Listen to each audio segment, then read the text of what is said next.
So my vraag vanaand is, wie staan voor ons? Hoe lyk my en jou passie? Wanneer ons kerk toe kom, wat is die doel wat ons hierheen kom? Wat bring ons hierheen?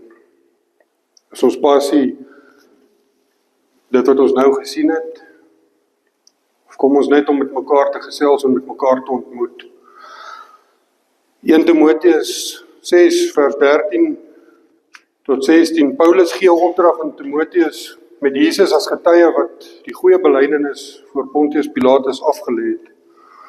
Ek gebied jou voor die aangesig van God, wat aan alle dinge die lewe gee, en aan Jesus Christus wat voor Pontius Pilatus die goeie belydenis betuig het, dat jy die gebod onbevlek, onberispelik bewaar, tot by die verskyning van ons Here Jesus Christus, wat op sy eie tyd vertoon sal word, deur die salige en die enigste heerser, die koning van die konings, die Here van die Here, wat alleen onsterflikheid besit en 'n ontoeganklike lig bewoon, wat geen mens gesien het of kan sien nie, aan wie toekom eer en ewige krag.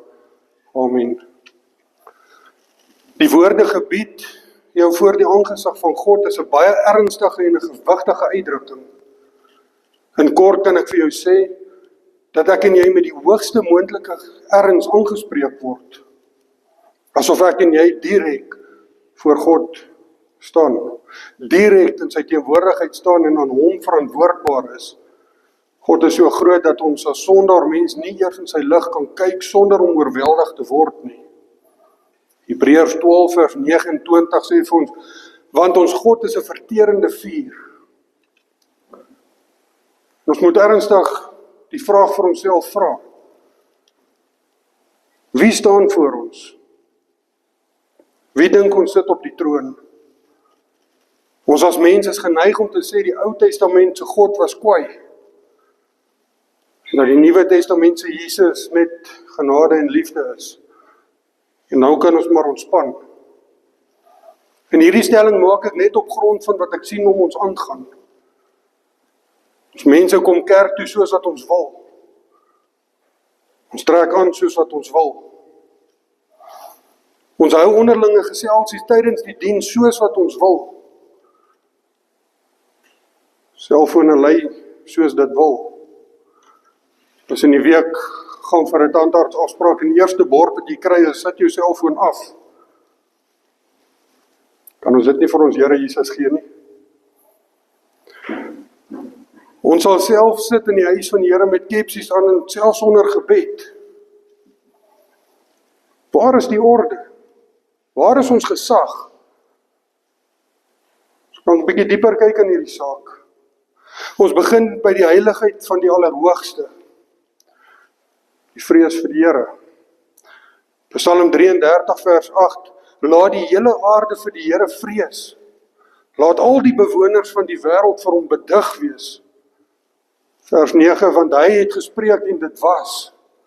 Hy het gebied en dit staan. Hier kan ons sien dat God nie net 'n God van Sondag is nie. Die hele skepping skud voor sy teenwoordigheid. Spreuke 9 vers 10, die beginsel van die wysheid is die vrees van die Here en die kennis van kennis van die heilige is verstand. Kom soos jy is. Hoewel hierdie spesifieke woorde nie as 'n presiese vers in die Bybel staan nie, is dit 'n wonderlike kern van God se genade. Dit word eeue heen deur kerke gebruik om mense gerus te stel dat hulle welkom is by God. Matteus 11:28, kom na my toe, almal wat vermoeid en belas is, en ek sal vir julle rus gee. En dit is so. Maar ons kan nie bly soos ons is nie. Ons kan nie versleg nie. Wanneer ek en jy terugkyk van waar ons kom, moet ons kan sê, sjoe, kyk waar kom ek vandaan? Waar kom jy vandaan? 1 Korintiërs 14 vers 40, laat alles welvoeglik en ordelik toegaan. Hierdie goddelike orde is nie daarom ons as mens in te perk nie. Dit is daar om vir ons 'n omgewing te skep waar almal die geleentheid kan kry om die Here duidelik te kan hoor. Selfs die persoon wat hier instap wat stikkend is en verdwaald is en vas in die wêreld is. God verwelkom ons verseker en hy ontvang ons met oop arms, soos ons is. Ons moet net nooit vergeet dat hy is en hy bly die almagtige God van hemel en van hierdie aarde. Hebreërs 12 vers 28.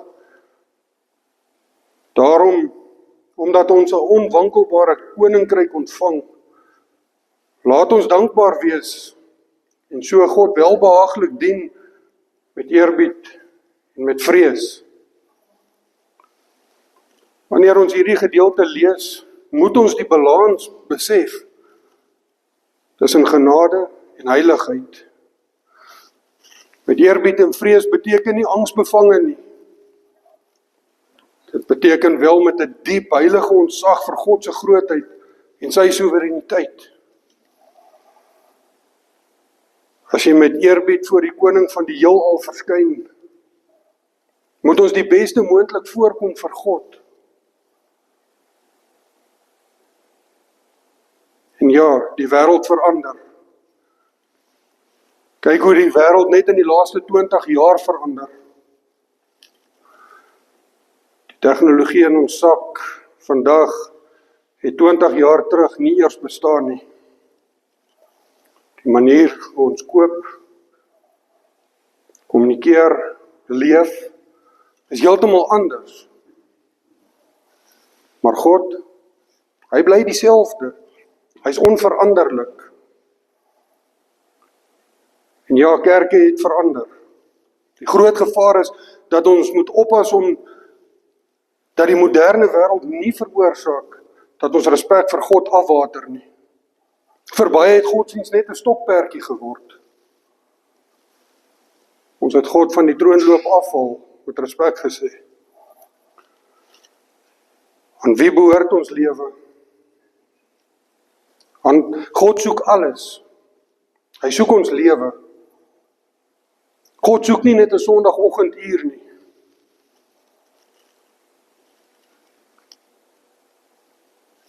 Ek so 'n bietjie saam met my hieroor. Ons almal het seker al een of ander tyd by die dam gaan kuier. Of dit nou as 'n professionele hengelaar is, of net 'n naweek kampeerder, wat 'n lyntjie nat maak. En ons almal weet dat jy 'n professionele hengelaar kan uitken. Om Jaco en om Willie.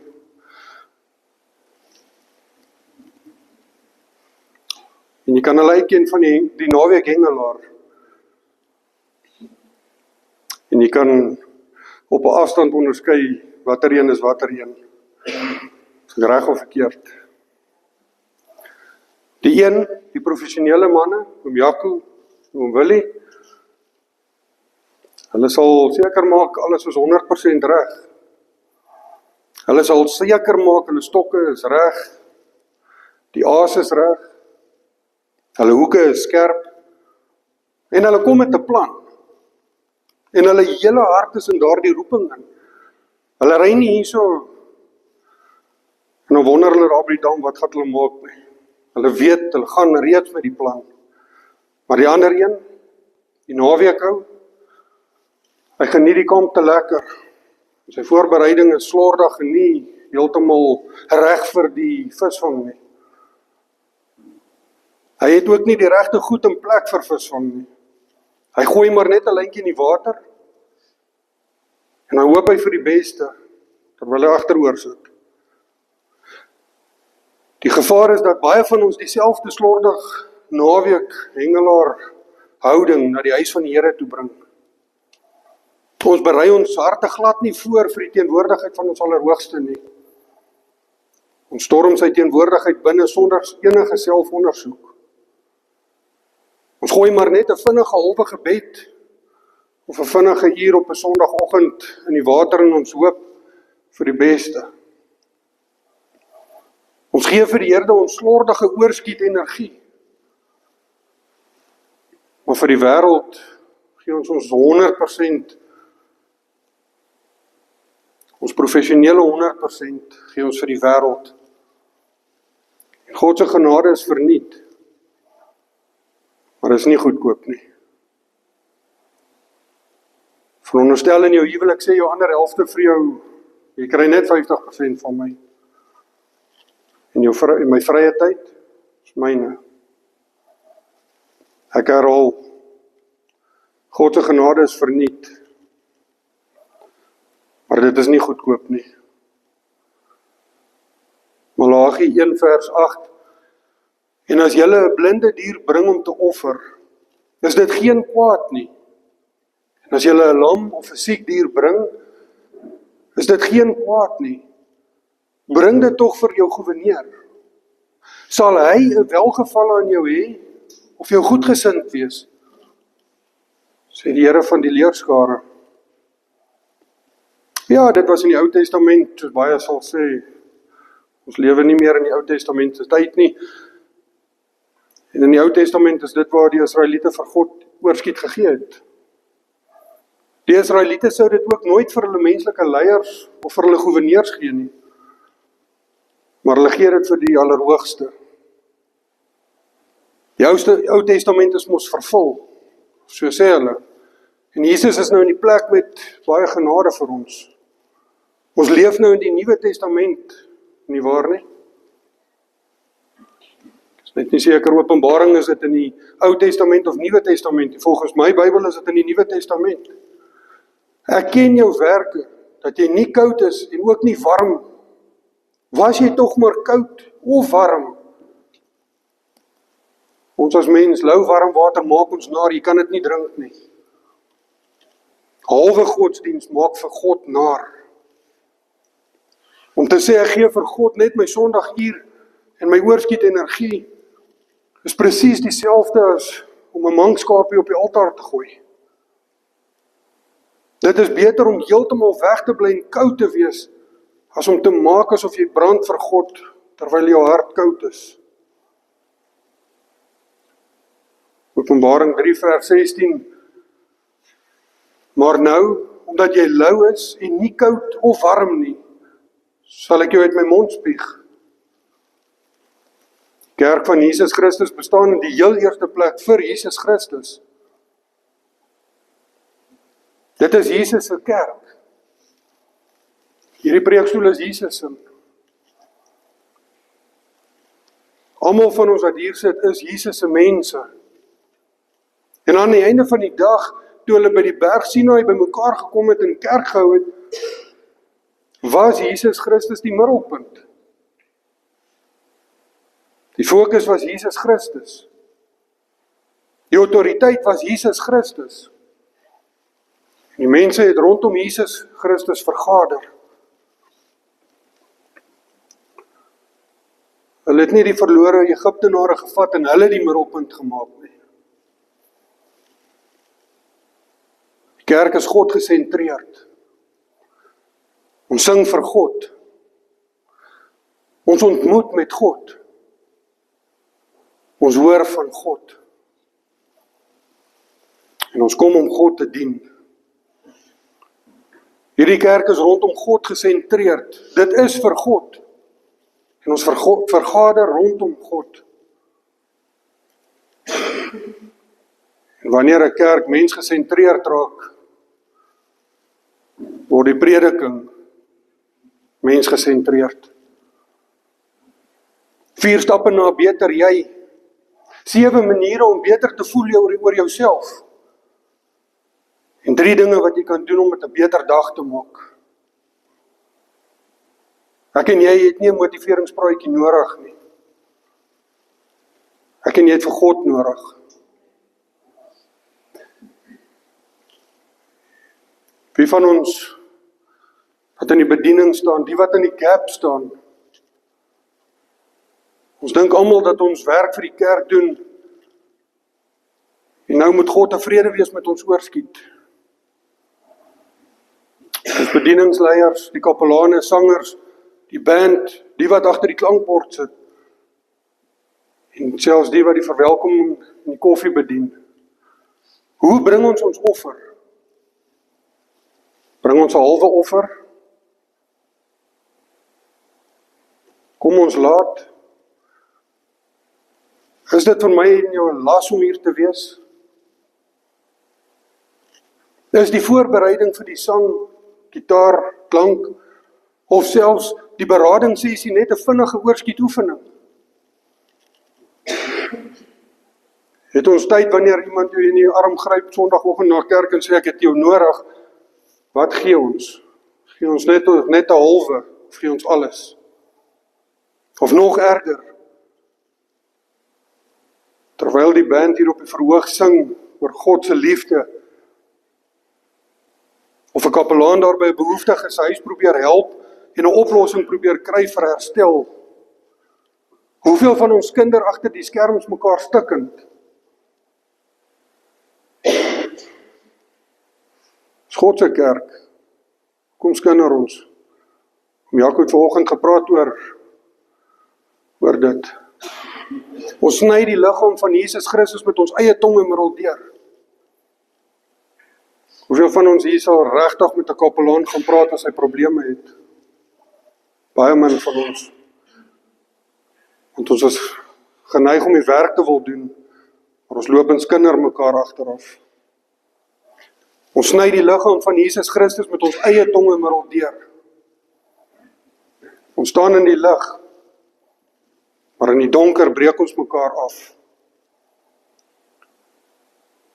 En as jy in hierdie bediening wil staan net om gesien te word, of jy in die bediening wil staan terwyl jou hart vol bitterheid en skinder teenoor jou medebruid is dit dan nie beter om terug te staan en die kans te gee wat werklik dit wil doen, opreg is om dit te doen. Want 'n halwe hart en skinderende gees in die bediening is een van die grootste klappe wat ons vir God kan gee. Ons moet besef dat dit wat binne in ons harte gebeur, direk bepaal wat ons na buite uitstraal. Die wêreld daar buite is stikkend. Mense gaan verlore. Hulle soek desperaat na hoop. Hulle soek na die waarheid, iets wat eg is. En waarna kyk hulle? Hulle kyk na ons. Na my en jou. Jesus sê in Matteus 5 vers 14 tot 16 dat ons die lig van die wêreld is. En die ons waarvan Matteus hier praat is ons. Elke een wat Jesus Christus aangeneem het as sy saligmaker en verlosser is ingesluit, dis ons. Daar is mense daar buite wat vir jou reguit sê, ek stel nie belang nie. Ek het in die week met 'n vrou gepraat, so nie verby hart gevra, ek ken jy vir Jesus? En sy kyk my en sy sê, ek stel nie belang nie. Dis nie vir my nie. So daar is mense wat dit van die hand wys. Maar ek dink nie een van ons wat hier sit is in daai geval nie. Wat 'n lig straal ons uit na buite, as ons harte lou warm is. Wat 'n getuienis gee ons vir mense by die werk, in jou huisgesin, by die kerk, families, in ons gemeenskap, as ons presies soos die wêreld is. As die wêreld sien dat ek en jy op 'n Sondag in die kerk sit, maar op 'n Maandag bedrieg ons mense, ons kinder van ander, wat straal ons uit? As die mense daar buite sien dat ons as kapelane, beraders, kerkleiers, elke een wat in die bediening is, en dit is nie net by die kerk nie, dit wat jy doen by die werk, as jy daar voorloper is, as iemand al vir jou gevra het, help my, ek het advies nodig, kan jy jouself insluit hierso?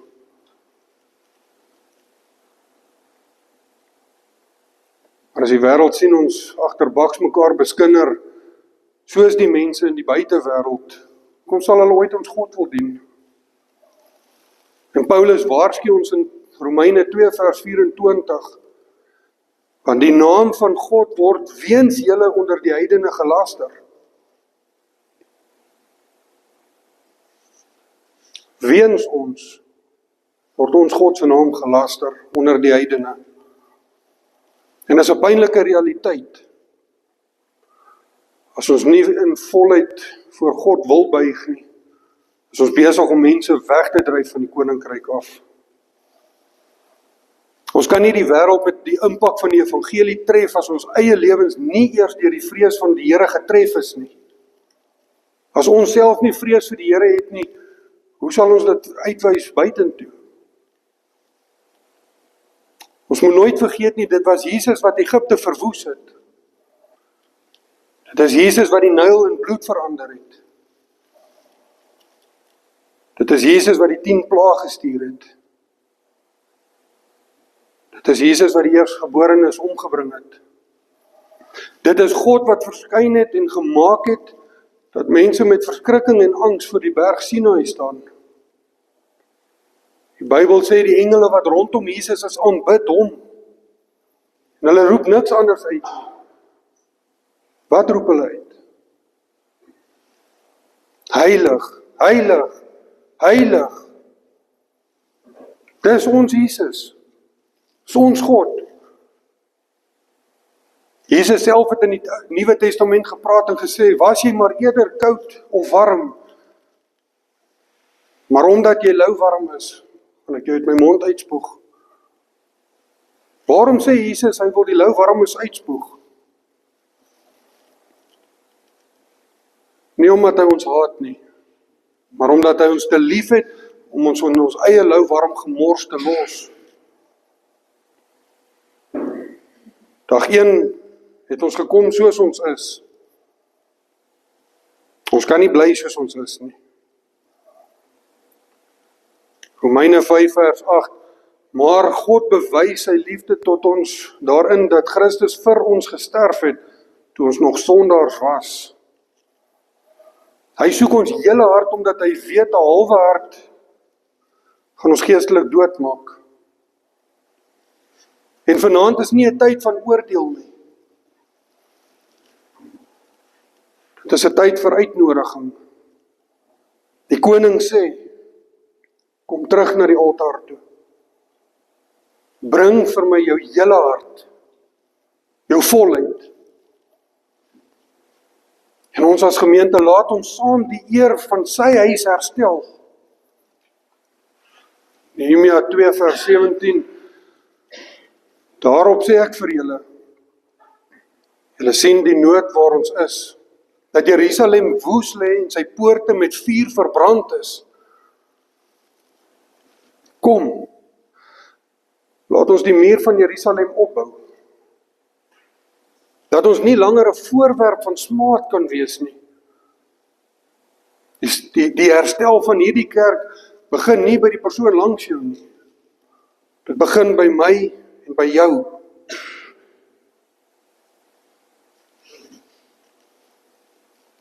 Dit begin waar ek en jy nou sit en sê, Here, van vandag af gee ek U my hele hart.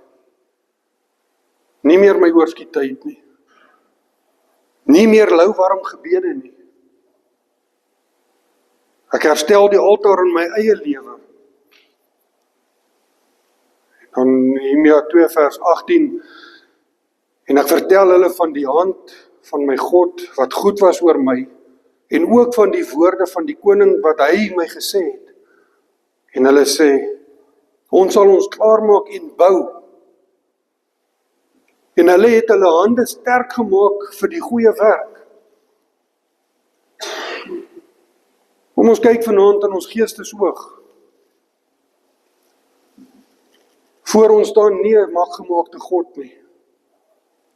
Voor ons staan die Allerhoogste, die koning bo die konings. Daar is nie 'n koning soos Jesus Christus nie. Hy is die koning. Hy is die Here van die Here. Die een wat 'n ontoeganklike lig bewoon.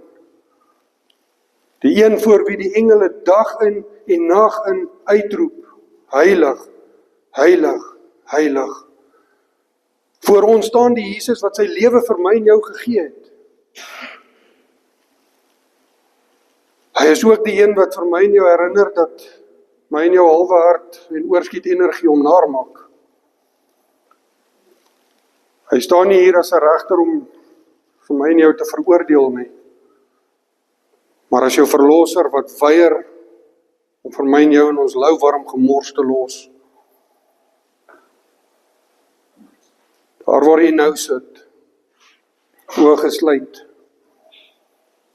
As jy vanaand hier sit, of jy nou 'n bedieningsleier is, op die verhoog staan, of jy by jou werk, daar waar jy beweeg, en jy weet jou hart het lauwarm geword. As jy weet jy gee vir God jou mankskapies, dan is hierdie die oomblik. Die altaar is oop. Die koning wag vir ons, vir my en vir jou.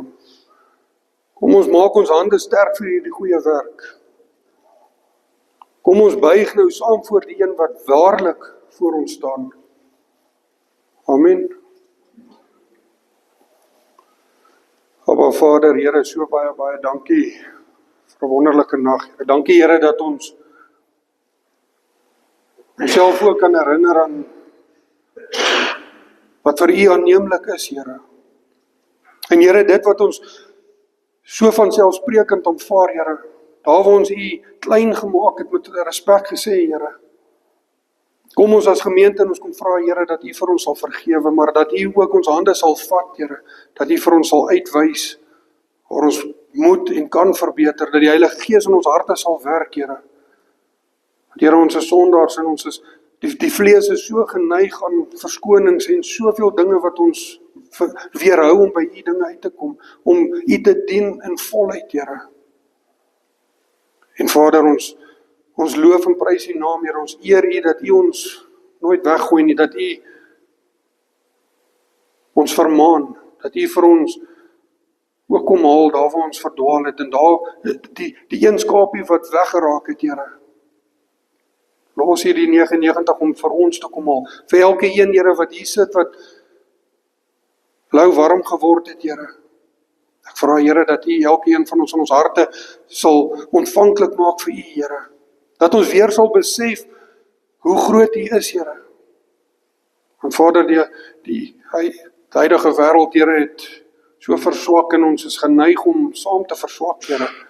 En ek kom bid vir elke een, Here, dat ons sal opstaan as 'n gemeente, mekaar se hande sal vat, Here, dat ons sal ophou om mekaar af te trap en af te druk, Here.